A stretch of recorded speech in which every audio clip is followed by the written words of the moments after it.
경기도 파주 넘어 북쪽으로 가는 길은 쉽지 않습니다. 통일대교 건문소를 통과하자 철책으로 가로막힌 땅이 나옵니다. 허락받지 않은 민간인은 들어갈 수 없는 곳, 민통선 마을입니다.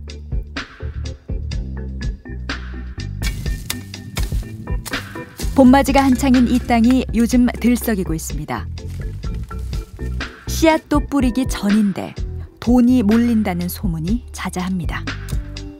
땅들을 이쪽에다 사고 싶어 한대요, 사람들이. 작년에 땅을 17만 5천 원 주고 산 땅이 3일 전에 28만 5천 원을 받았대. 지금 아마 50만 원 내놔도 얼른 가져갈 거야. 남방 한계선까지 비무장지대 20km 구역. 휴전선을 지척에 둔 땅의 가격입니다. 민통선 안에 위치한 부동산 역시 전에 없이 일감이 많아졌습니다. 최근 거래된 토지 매매 계약서들이 두툼했습니다. 한 달에 2개 정도, 3개 정도는 했는데요. 그거에 비해서 한 이달만 지금 현재 늘은 게 10배 늘은 것 같아요. 차라리 지뢰밭이 좋아요. 왜냐하면 싸니까 지뢰밭은. 사람들은 무서워하지만 우리는 더 길게 보니까 우리 지뢰밭이 굉장히 좋아요. 심지어 지뢰가 묻힌 땅도 없어서 못 팔 지경입니다. 최근 10년 새 이런 호황은 없었습니다. 묻지도 따지지도 않고 팔리는 땅도 있습니다. 비무장지대라고 있죠. 휴전선이 있고 250km의 휴전선에 남방 2km의 남방 한계선이 있어요. 거기를 우리가 이제 군인들이 철책을 쳐놓고 지키는 건데 그 사이의 땅도 지금 매물이 없습니다. 평창올림픽 이후 시작된 봄바람을 타고 얼어붙은 땅이 녹고 있습니다. 한반도의 미래가 달린 운명의 봄이 시작됐습니다. 11년 만에 열리게 될 남북 정상회담이 이제 17일 앞으로 다가왔습니다. 2008년 끊겼던 남북 간 한라인, 즉 직통전화도 이제 정상회담 개최에 맞춰 다시 연결하기로 했는데요. 특히 양 정상의 집무실에 설치하는 방안도 논의 중이라고 합니다. 무엇보다 우발적인 군사 충돌처럼 긴급한 상황을 바로 해결할 수 있습니다. 한라인 재개만으로도 대화와 평화의 시대가 열린다는 각별한 의미를 갖고 있는 겁니다. 전쟁에서 평화로 가는 길, 우리가 맞닥뜨린 이 한반도 대전환의 순간은 언제 그리고 어떻게 시작된 걸까요?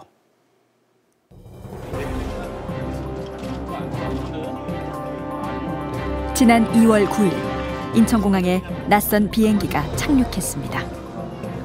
북한 김정은 위원장의 전용기였습니다. 김영남 상임위원장을 비롯한 북측 고위급 대표단이었습니다.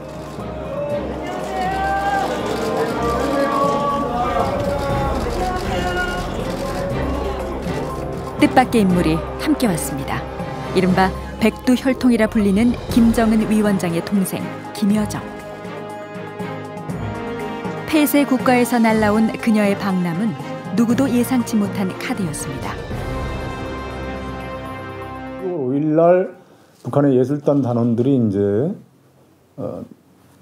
남쪽으로 오기 위해서 평양역에서 환송회를 하는데 거기에 김여정 특사가 이제 모습을 드러내거든요. 그때 그래서 우리 당국자들도 그때까지만 해도 자기가 남쪽에 특사로 가리라는 걸 모르지 않았겠느냐.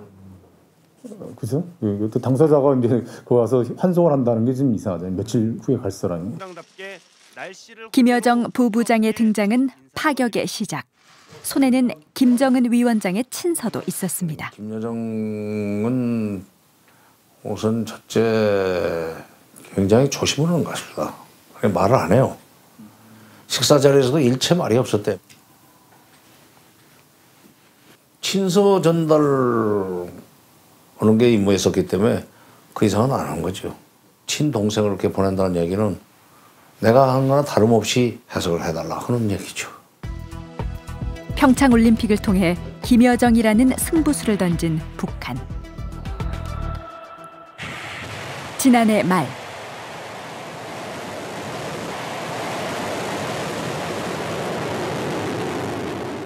북한은 대륙간 탄도미사일급 화성 15형 발사의 성공을 알렸습니다.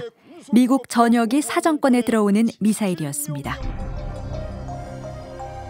미사일 발사 직후 미국은 네바다주에서 대규모 낙하산 강화 훈련을 시작했습니다. 적진에 침투하는 고난도의 훈련이었습니다. 한반도는 전쟁 위기에 휩싸였습니다. 미국 쪽 상황이 굉장히 급박하게 돌아간다고 보는 거죠. 이렇게 가다간 평창올림픽 끝나자마자 큰일 나겠구나. 자기들이 쓸 수 있는 가장 큰 카드를 쓸 수밖에 없다. 그래서 이제 남북 정상회담 카드가 좀 급박스럽게 등장을 한 거고.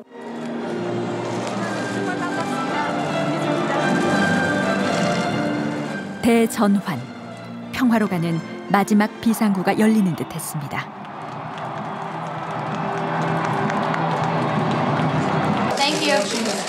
하지만 그렇게 쉽게 풀릴 실타래가 아니었습니다. 펜스 부통령과 김여정의 대면이 예상됐던 올림픽 개막 당일. 그 당시에 저도 그 현장에 있었는데요. 사실은 이제 굉장히 이상한 일이 벌어졌던 거죠. 이렇게 펜스 부통령은 앉질 않고 거기서 쭉 악수를 하고 저한테도 와서 악수하고 올림픽 준비하느라 고생했다고 하고 그러고 나가버린 겁니다. 그리고 거기 김영남 상임위원장 앉아 있고 그런데 거기 그냥 지나쳐버리고. 그래서 그때 좀 상당히 긴장되는 장면이었었는데. 사전에 남한의 중재로 양측의 회담이 예정돼 있었습니다. 하지만 미국의 펜스 부통령은 시종일관 북의 특사단을 외면했습니다.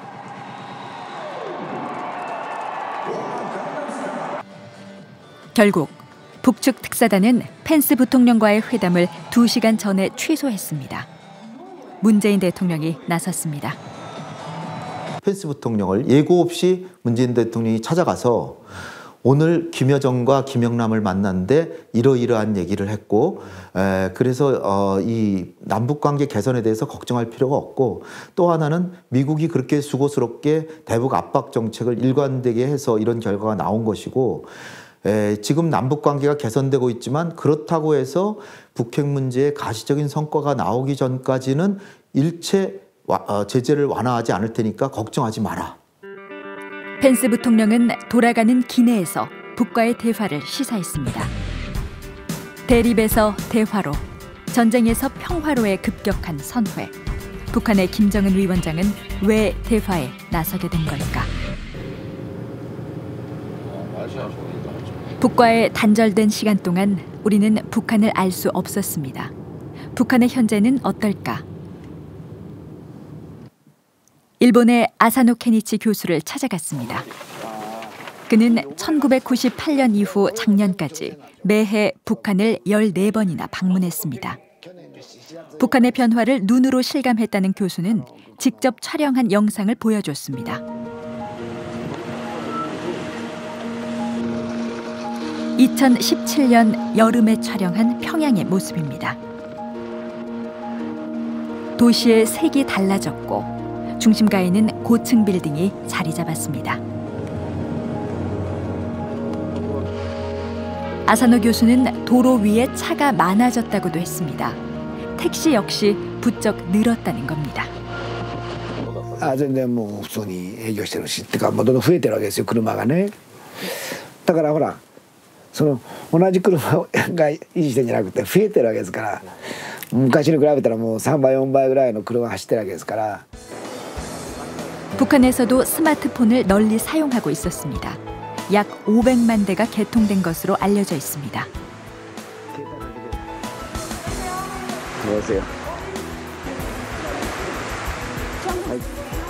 그는 이 모든 게 연출된 장면이 아니라고 했습니다. だからスマートフォンが今すごく多いですね。中学生がスマホを持って電話かけてとかね、そういう私も映像撮りましたけど、服装非常にカラフルになってる。去年7月に言いましたから女性たちのパラソルがね非常にカラフルで、ソウルと変わんないですよ。だから 세련된 분위기의 사람들이 곳곳에서 눈에 띄었습니다. 후쿠다 케이스케 기자는 지난 1월에 평양을 방문했습니다. これはお菓子ですね。お菓子も割といけますよ。美味しいですよ。食べられないってこと全くなくて、そこそこ美味しい。韓国でいうと새우깡と同じような感じで。これ새우깡そうなんです。それ同じ。그 요기 제품이 우리가 만드는 각종 고기 제품. 소위. 소위. 사람이. 그다음에 닭발전. 그다음에 각종 햄. 그다음에 소시지들. 普通の人が行くところの市場みたいなところもちょっとこっそり行ってもう物いっぱいありましたよね。普通の新鮮な野菜もありましたし、いろんな日用品生活必需品も結構ありましたし、ある食品工場には工場の屋上にプールがあってサウナがあって、でバーベキューできるところもあって、で自分たちが作ったビールも自由に飲めたりとかですね、そういったところもありますし。 당시는 대북 제재가 심한 시기였지만 정작 경제적으로 큰 어려움이 느껴지지 않았다고 합니다. 소령당 군대와 인민의 일심 단결의 수험이 모시고 달라진 북한의 중심에는 김정은 위원장이 있습니다. 불과 27세에 최고 지도자 자리에 오른 그는 할아버지, 아버지와는 다른 행보를 선택했습니다. 김정은이가 초등학생 때 후지모토 겐치한테 물어봐요. 뭐라 물어봐냐면 후지모토 겐치 중국은 13억 인구라는 그 인구가 많은 엄청난 인구를 가지고 있는데 어떻게 저렇게 잘 사냐. 식량 문제 해결되고 우리는 거기에 비하면 인구가 엄청 작은데 우리는 왜 이렇게 못 사냐. 이런 질문을 한 적이 있어요. 왜 우리는 못 살지 같은 국가인데. 이런 생각을 한쪽으로 했는데 그게 바로 자기가 정권 잡고 그런 게 나오지 않았을까. 김정은 정권 1년 차였던 2012년 4월 그는 자신의 비전을 제시했습니다.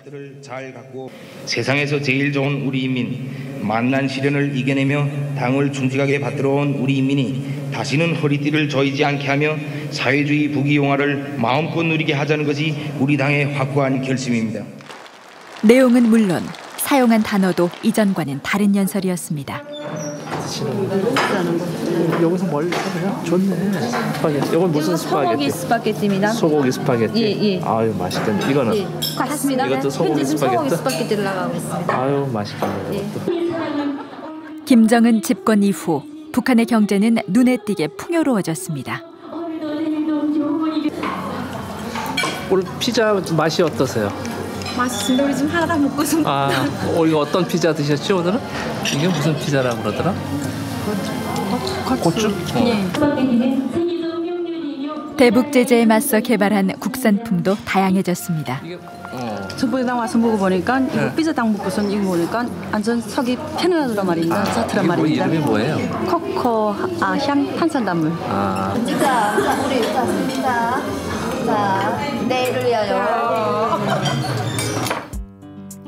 한쪽에서는 냉장고를 팔고 한쪽에서는 돈이 오가는 이곳은 북한의 시장으로 불리는 장마당입니다.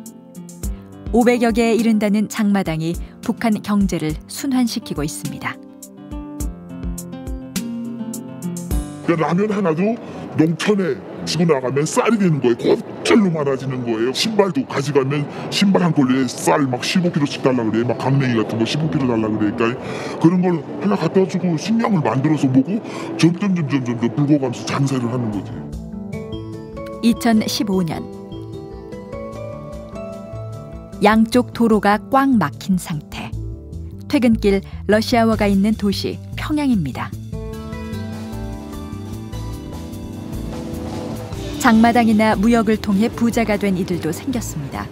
약 20만 명으로 추정되는 그들은 북한의 경제 발전을 이끈 주역, 바로 돈주입니다. 신흥부유층, 이제 돈주 말 그대로 돈이 있는 사람들을 이제 돈주라고 하는 건데 원래는 쩐주죠, 쩐주. 네. 김정은 위원장이 북한 경제를 그나마 이 어려움 속에서도 제재 속에서도 그나마 살렸던 결정적인 원인이 이 돈을 많이 가진 사람들, 돈주들을 투자하게 만들고 소비하게 만든 겁니다.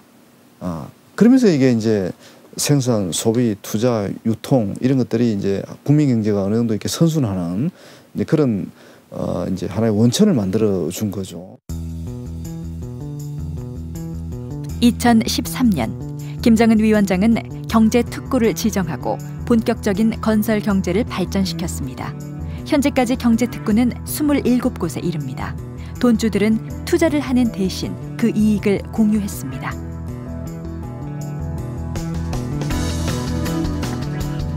지난 10년 사이 급격히 달라진 평양. 2014년 북측이 만든 홍보 영상 속 그래픽과 2017년 실제 평양의 모습은 거의 일치했습니다. 평양의 밤도 화려해졌습니다. 건설 경기의 성장은 다른 산업의 발전도 이끌었습니다. 경제 발전을 위해서 국경이라도 열어라. 자본주의 방식도 도입해라 이랬어요. 그러니까 김정은은 이렇게 어려운 상황을 역전시켜서 경제 개발을 해서 최소 국가의 경제처럼 만들어 보겠다고 생각을 했던 것 같아요. 그러니까 이렇게 말하면 돼요. 북한식 시장 경제 표현은 이렇게 하면 돼요. 북한이 플러스 성장을 기록했다는 사실은 최근에야 밝혀졌습니다.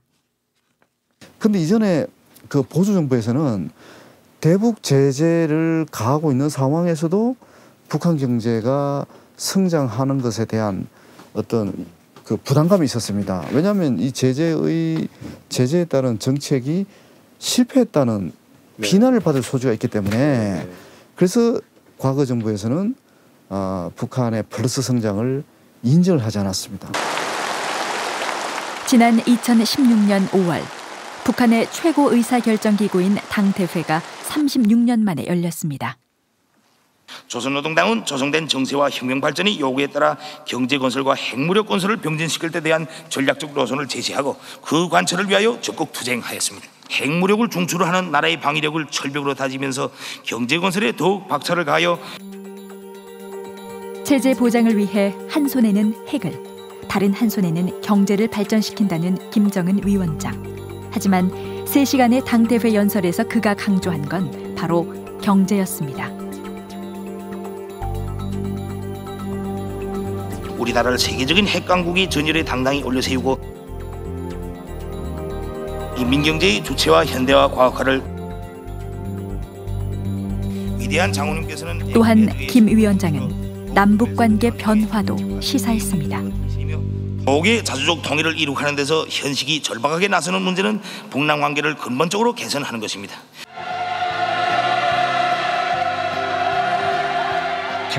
핵 완성을 선언한 그에게 남은 목표는 다른 나라처럼 잘 사는 것.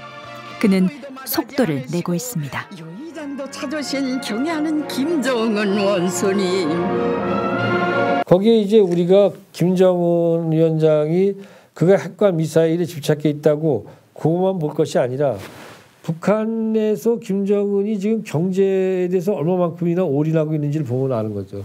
그러니까 김정은이 원하는 거는 사실은 어쩌면 중국을 넘어서는 그러한 경제개발, 경제발전이라는 거죠. 바로 그것 때문에 김정은이는 궁극적으로 경제발전을 하고 이걸 하기 위해서 핵을 포기하는 결심을 할 수 있지 않을까.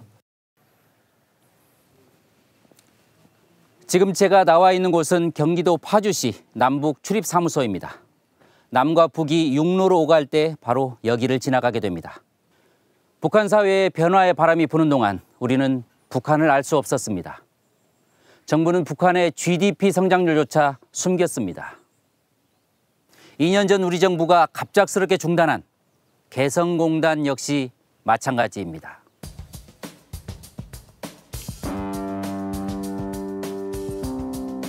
도라산 전망대에서 바라보는 북쪽 땅. 육안으로도 보이는 저곳은 황해북도 개성시 봉돌리입니다. 그곳 9만 3천 제곱미터 땅에 개성공단이 있습니다. 이것과 이만큼 가깝다. 개성공단은 남북 출입사무소에서 차로 겨우 10분 거리. 공단 바로 옆 마을에는 북한 학생들의 노랫소리도 들렸습니다. 남북이 함께 근무했던 종합지원센터가 공단 중앙에 있는데 여기서 17km 떨어진 곳에 파주 아파트가 있습니다. 날씨가 좋으면 육안으로도 보일 정도입니다. 북한 근로자 약 5만 4천여 명이 아침이면 버스를 타고 공단으로 출근했습니다. 북측의 근로자들과 800여 명의 남측 관리자들은 그곳에서 함께 먹고 일하며 지냈습니다. 무려 14년 동안 운영되어 왔습니다. 2008년 5월부터 생산해가지고 어려웠지만 나름 초기에는 20에서 50%씩 성장했어요. 매년 20에서 50% 성장이 쉬운 건 아니거든요. 아주 처음으로 이제 100억 시장을 돌파했는데 100억 매출을 돌파했는데 정부가 개성공단 폐쇄를 선언했습니다. 이제 우리 정부는 더 이상 개성공단 자금이 북한의 핵과 미사일 개발에 이용되는 것을 막고 우리 기업들이 희생되지 않도록 하기 위해 개성공단을 전면 중단하기로 하였습니다. 북한의 장거리 로켓 발사 직후 내린 발표였습니다. 금요일날 서울시로 다 나왔다가 서울 쉬고 이제 내일이면 들어가야 될 상황인데 오후 2시에 그렇게 얘기를 하니까는 난리가 났죠. 한 5일만 시간을 달라고 얘기를 해요. 근데 정부는 시간을 안 줘요. 다시 기업들은 그럼 3일만 달라 그래요. 최소한 3일만 달라. 그것도 안 된다 그러잖아요. 그러면서 모든 기업은 현재 차량 한 대, 한 사람이 들어갈 수 있다. 개성공단 기업들이 물건을 싣고 나올 수 있도록 정부가 허락한 시간은 만 하루도 되지 않았습니다. 근무자들은 자신의 짐도 제대로 챙기지 못했습니다. 불친절하진 않았나요? 출입경에서? 예. 걱정하는 사람들은 없었나요? 군인들이나 지키는 사람. 아무렇지도 않아요? 예. 근데 만 10년을 개성공단에 몸바쳤던 임기현 씨. 10시인가 통과해가지고 일단 물건을 실어야 되니까 이제 좀 근데 정신이 없었어요. 실는 것도. 일단 만들어져 있는 물건은 우선 먼저 싣고 그 다음에 이제 실질 봉제상 하고 있는 것도 싫었어요. 하고 있는 것도 어쩔 수 없이 날짜 급하니까 혼자 짐 싣다 보니까 5시까지 간 거예요. 우리 정부의 개성공단 중단 방침에 북측도 강경하게 대응했습니다. 오후 5시까지 모든 남측 관계자들의 철수를 선언한 겁니다. 124개 업체들은 쫓기듯 빠져나올 수밖에 없었습니다.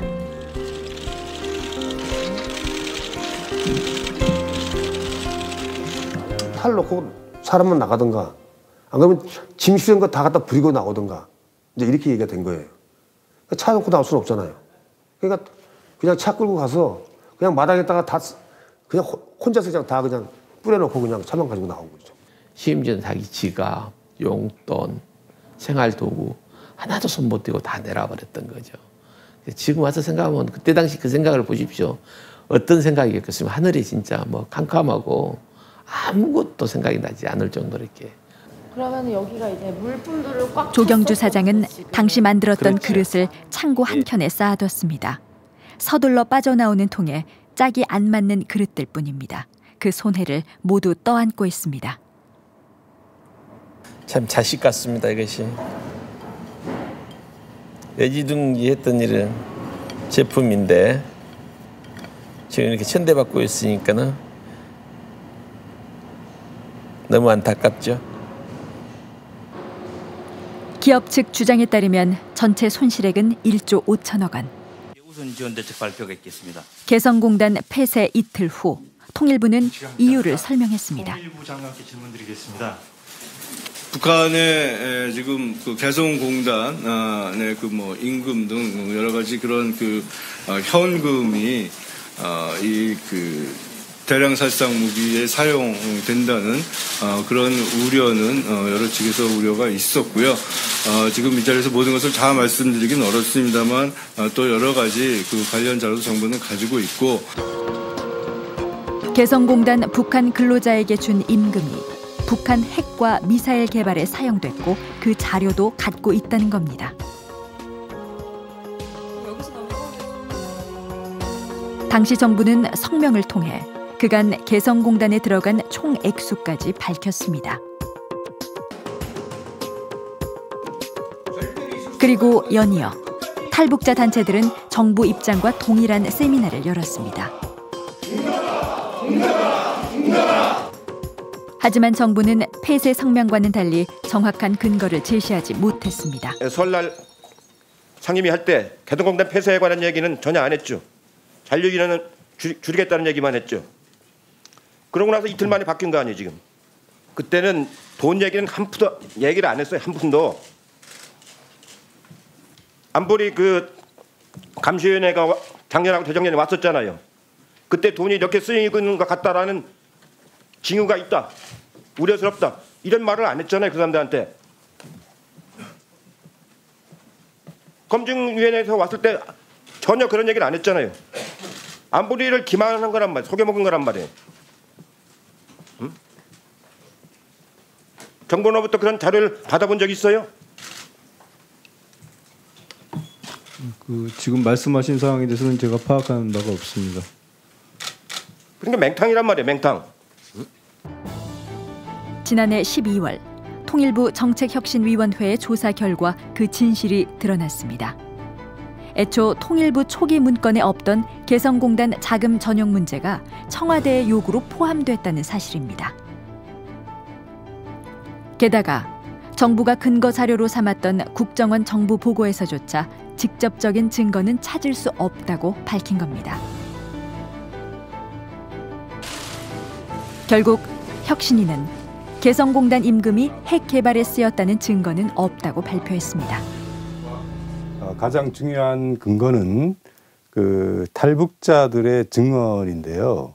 그게 정보기관에서 통일부로 보낸 문서를 확인을 해봤는데 그 문서라는 거는 2페이지짜리에 불과하고 그 탈북자 증언이라고 얘기할 때 거기에 등장하는 탈북자들은 사실은 개성공단 임금의 그 통로에 대해서 정보가 없는 사람들이었어요.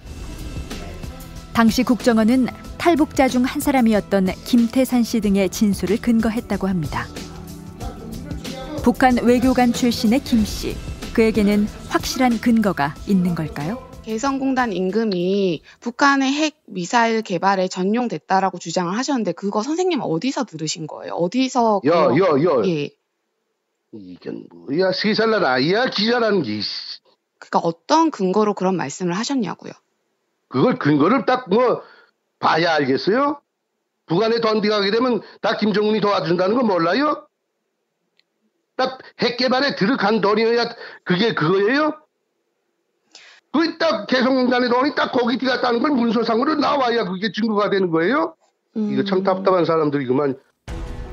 그는 개성공단이 문을 열기도 전인 2002년 탈북했습니다. 게다가 그는 5.18 광주 민주항쟁에 북한군 침투를 증언하는 등 신빙성 없는 주장을 폈던 인물입니다. 5.18 사건 당시 그 광주에 북한군 참가 문제. 뭐 우리 친구들 속에 그 연락처 사람들 있잖아요. 술도 자주 마시고 하는데 광주 사건, 광주 폭동 그때 광주 폭동 때 자기네가 나갔댔다는 거 나갔던 건데.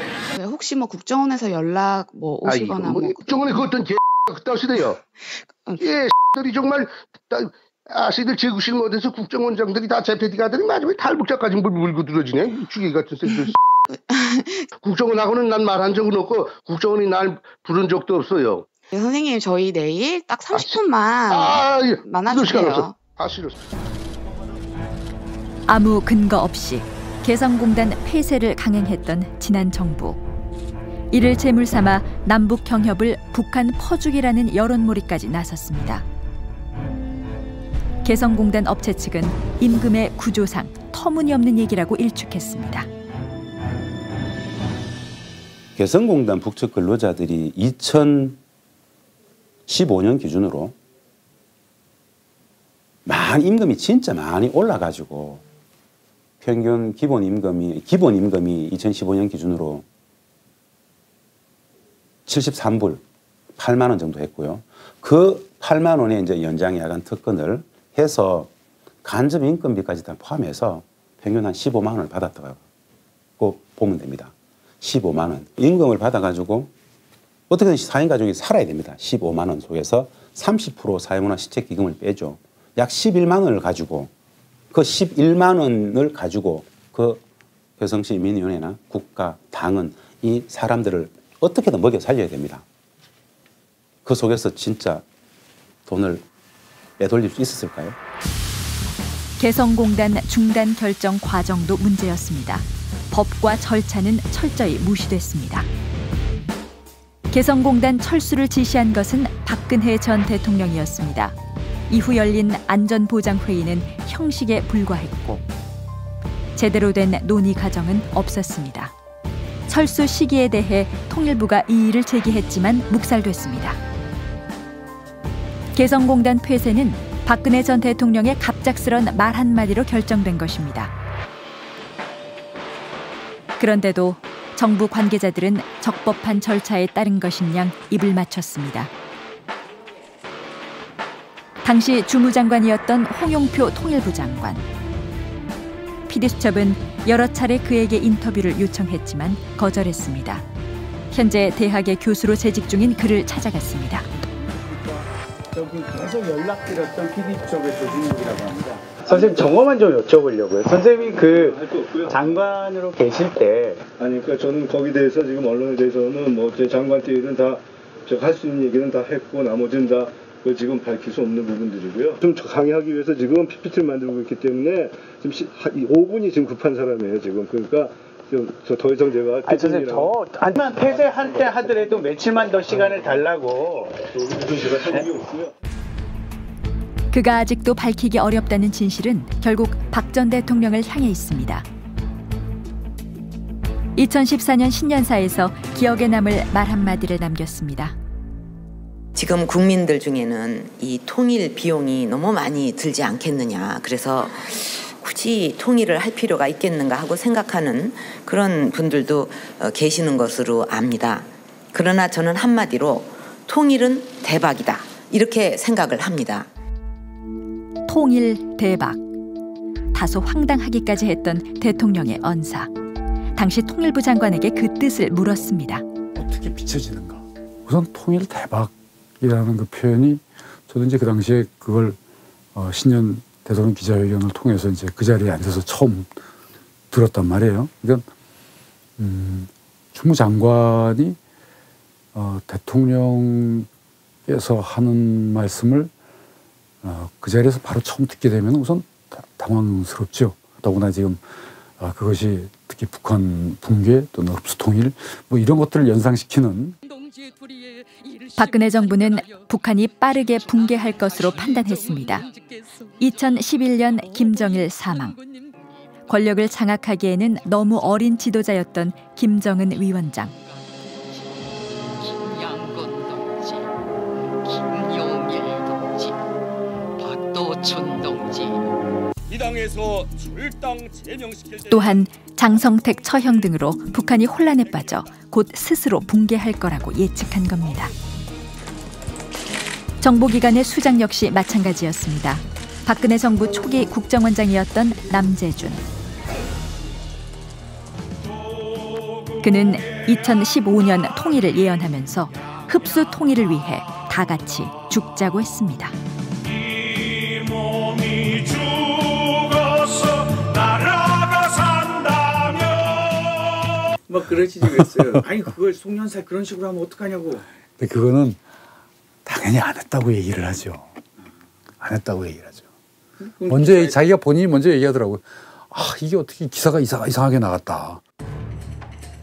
박근혜 정부에게 대북 정책은 없었습니다. 북한 붕괴에 대한 믿음만 있었습니다. 대통령 주재 통일준비위원회에서 끝나고 그 질문을 했대요. 아니 지금 남북 간의 관계도 딱 막혀 있고 아무런 그 조짐이 없는데 계속 그 대통령께서는 통일 준비를 철저히 하라고 하십니까? 라고 하니까 그때가 2015년 7월 10일인가 하여튼 7월 15일인가 그렇습니다. 그랬더니 박근혜 대통령이 짤막하게 코멘트를 하는데 내년에라도 통일될 수 있잖아요 그러더라는 거야. 박근혜 대통령은 북한이 조만간에 붕괴할 거다라는 기본적인 가정이 있었던 것 같습니다. 그러면은 붕괴를 더 촉발을 시키기 위해서는 압박과 제재를 더 강화를 해야 되고 북한에 들어가는 모든 현금을 잘라야 되는 거고 개성공단도 중단해야 되는 거고 그런 차원에서 보면은 연결이 되죠. 결국 남북 관계를 악화시킨 박 전 대통령의 통일 대박. 그 뒤에는 비선실세 최순실의 입김이 있었을 거라는 의혹도 있었습니다.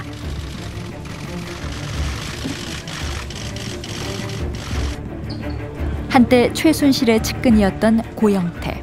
그는 우리에게 놀라운 이야기를 전했습니다. 최순실 북한에 관심 있었어요? 아니 통일하면은 대통령을 한 번 더 할 수 있다는 그 얘기 들어요. 최순실한테 직접요? 통일을 한 번 하면 대통령을 한 번 더 할 수 있다. 말로만 통일을 이야기했던 또 한 명의 대통령. 이명박 전 대통령은 재임 기간 내내 대북 강경 노선을 펼쳤습니다. 민주평화자문위원회 임명식 당시 그의 발언은 황당했습니다. 이렇게 둘러보니까 내가 발언을 다 하는 것 같으니까 어디서 만났든 해외에서 국내에서 어디서 왔든 낯익은 얼굴인데 그러나 아마 대한민국 통일은 도둑같이 아마 올 것이다. 뭐 도둑이 뭐겠어요. 한밤중에 남북 질문이 시작해서 그렇게 올 수가 있다. 이 전 대통령 역시 남북관계의 개선보다 다른 준비에 바빴습니다. 통일 항아리였습니다. 갑작스럽게 닥칠 통일을 대비해 돈을 모아야 한다는 명목이었습니다. 그렇게 보낸 세월이 10년입니다. 이명박 대통령이나 박근혜 대통령은 북한 붕괴론을 믿었던 사람이에요. 점진적인 관계 개선 어느 세월에 통일하냐. 그런데 지금 북한의 여러 가지 경제 사정으로 들여다볼 때 저게 굉장히 어렵다. 그러면 조금만 조이면은 바로 이제 폭동이 일어나든지 대량 탈북이 일어나든지 하면서 북한 체제가 붕괴하는 거 아니냐. 그러면 그때 가서 우리가 올라가가지고 그냥 평양 정권 접수하면은 통일이다. 이런 아주 그 뭐라 그럴까 천지문관 못하는 거지. 사실 북한과 대화할 수 있는 극적인 기회도 있었습니다. 아시안게임 폐막식에 뜻밖의 손님이 찾아온 겁니다. 폐막식이지만 우리 정력기한분이 한번 나가보시고 그래서 이렇게 도리에 오게 됐습니다. 그는 북한 내 서열 2위였습니다. 인민들이 조통일에 대한 인식에 대해서 더 높게 알게 됐습니다. 김정은 위원장의 최측근이자 최고위층 인사 3인방의 전격 방문. 그야말로 김정은의 측근들이라고 볼 수 있는 사람들인데 그런 사람들을 내려보내서 그냥 단순히 폐막식에 참가만 하러 보냈다. 이거는 말이 안 되는 소리고요. 분명히 뭔가가 있을 텐데 그게 특사라고 이름을 붙이든 아니면 비밀 접촉이라고 하든 물밑 접촉이라고 하든 뭐라고 하든 간에 그게 중요한 건 아니지 않습니까? 어쨌든 간에 서로 간에 의사를 소통하는 것이 중요하니까 그런 것들을 최대한 활용해 봅시다 라는 말씀을 참 많이 드렸어요. 근데 박 대통령은 그런 것을 별로 그렇게 좋아하지 않으시더라고요. 북한 대표단의 방남을 앞두고 국가안전보장 회의가 열렸습니다. 당시 대통령은 불참한 상태였습니다. 회의 결과는 북한 대표단과 대통령의 만남을 먼저 제안하지는 않는다. 북한 최고위급들의 방문은 어쩌면 남북 관계를 회복할 수 있는 기회였습니다. 그럼에도 불구하고 정부는 소극적인 입장을 고수한 겁니다.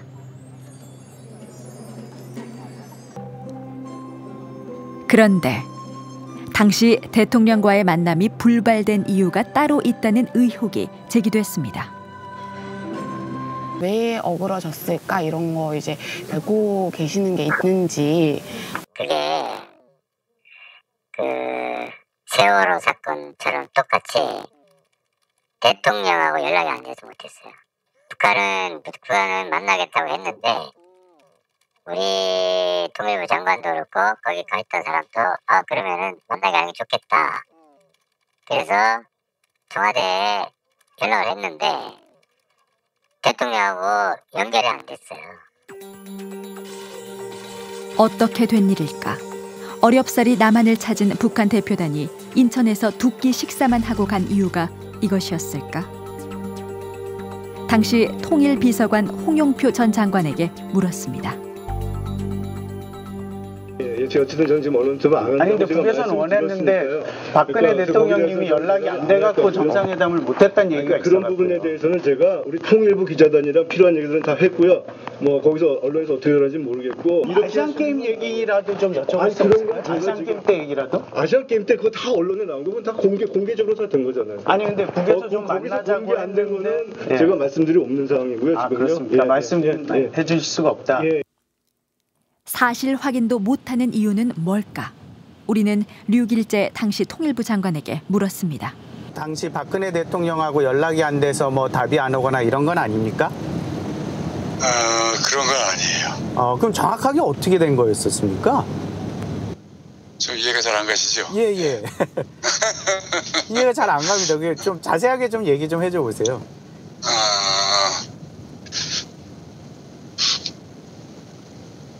사실 우리가 이제 전날 그 대책 회의를 했을 때만 해도 아까 제가 얘기한 그런 방침으로 갔었어요. 그랬는데 그게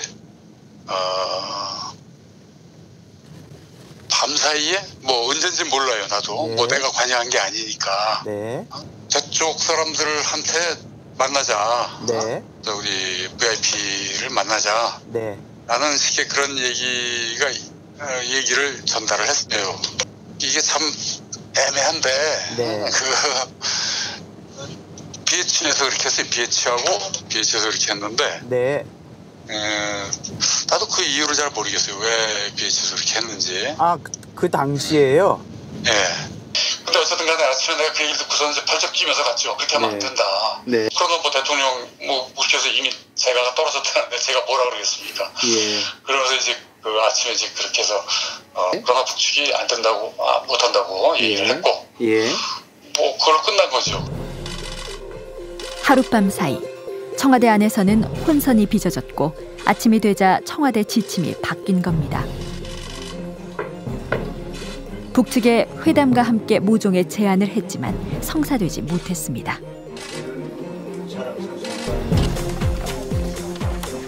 그런데 당시 회담 제안과 관련해 제보가 들어왔습니다. 사전 물밑 접촉에 대해 안은이었습니다. 내곡동 국정원 쪽에서는 이제 아무래도 그 접촉을 하는 건 국정원 쪽이기 때문에 그렇죠. 저쪽 그 선이 있단 말이에요. 그 내곡동과 통일부 간의 정도를 다 교류하지 않는 그런 걸로 제가 알고 있거든요. 물밑 접촉을 한 건 국정원. 당사자는 한기범 1차장. 어떤 제안을 했길래 회담이 실패로 돌아간 걸까? 갑자기 바뀌었고 이제 사장님께서 만남을 BH에 가서 만남을 하자고 제안을 하셨다고 제가 들었어요. 취재하다가. 글쎄요 모르겠는데는. 근데 그 얘기는 어쨌거나 만나면 하거나 말거나 그 얘기는 보안상인데 얘기할 수도 없는 거예요. 제가 그게 왜 갑자기 하룻밤 사이에 그런 방침이 바뀌게 됐는지도 궁금했고. 방침이 뭐 글쎄 어떤 그 했는지 안 했는지는 제가 얘기를 할 수도 없고 그다음에 어떻게 해서 했는지 그런 것들 얘기할 수 없는 거예요.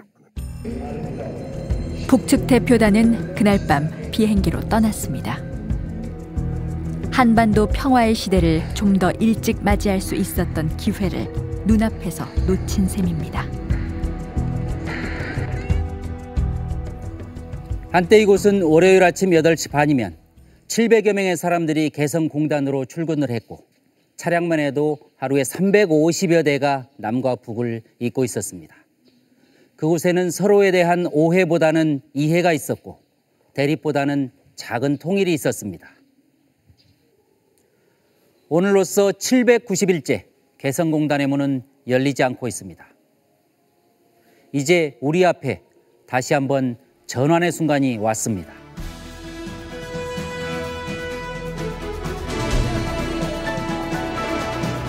(1998년) 고 정주영 회장이 소떼를 몰고 북을 방문했습니다.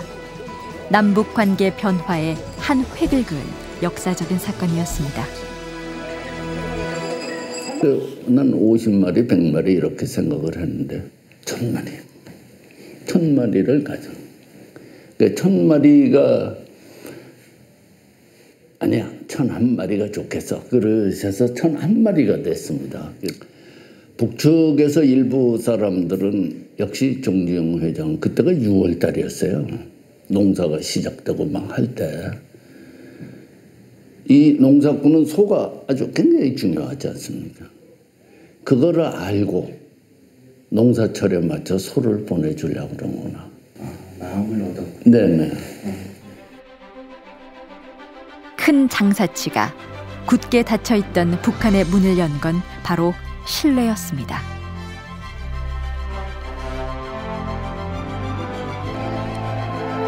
마음을 얻자 국경도 열렸습니다. 분단 후 처음으로 남북 정상 간 역사적인 만남이 이루어졌습니다. 2007년 정상회담 당시 노무현 전 대통령은 군사 분계선을 걸어서 넘어갔습니다. 한반도 평화의 시대를 예고했습니다. 장벽은 무너질 것입니다. 저의 이번 걸음이 금단의 벽을 허물고 평화와 번영의 길로 가는 그런 계기가 되도록 노력하겠습니다. 남북 간 공동 번영을 위한 경제 협력 확대를 약속했습니다. 하지만 정권이 바뀌자 정상회담의 성과는 물거품이 됐습니다. 지난해 전쟁 위기 상황까지 겪은 이런 상황에서는 이제는 방향을 좀 바꿔야 되는 게 아닌가. 평화, 남과 북이 평화롭게 공존하면서도 이런 특수관계다라는 거를 보장하는 방법이 뭔가, 이런 걸 연구해야 된다고 저는 생각을 해요. 세 번째 정상회담. 상대는 김정은 위원장입니다. 최근 그가 보여준 행보는 파격 그 자체입니다. 새로운 북한과의 협상 역시 예측을 뛰어넘는 것일지도 모릅니다. 성원들과 함께 뜻깊은 기념사진을 찍으셨습니다. 김정은의 스타일 보면 대체로 속전속결이. 속도전. 그러기 때문에 이게 젊은 사람이잖아요. 그러니까 애당초 김정은은 이양 내놓을 걸 통 크게 내놓고 통 크게 받고 북한 경제도 단숨에, 그 무슨 소리지? 숨 안 쉬고 갑자기 저기로 휙 뛰어오는 거, 단숨에 올라가 점프하고 싶은 거죠. 한반도 대전환의 봄, 평화의 시작입니다. 우리는 지금 한반도의 미래를 바꿀 문 앞에 서 있습니다. 우리가 바라는 평화는 북한의 김정은 위원장에게만 달려있는 것은 아닙니다. 북한이 핵을 포기할 때 안심할 수 있는 조건을 만들기 위해, 그리고 자국의 이해를 앞세우는 미국과 중국, 일본 등을 조정하기 위해 이제는 우리가 무엇을 해야 하는지 고민하고 답을 내려야 할 때입니다.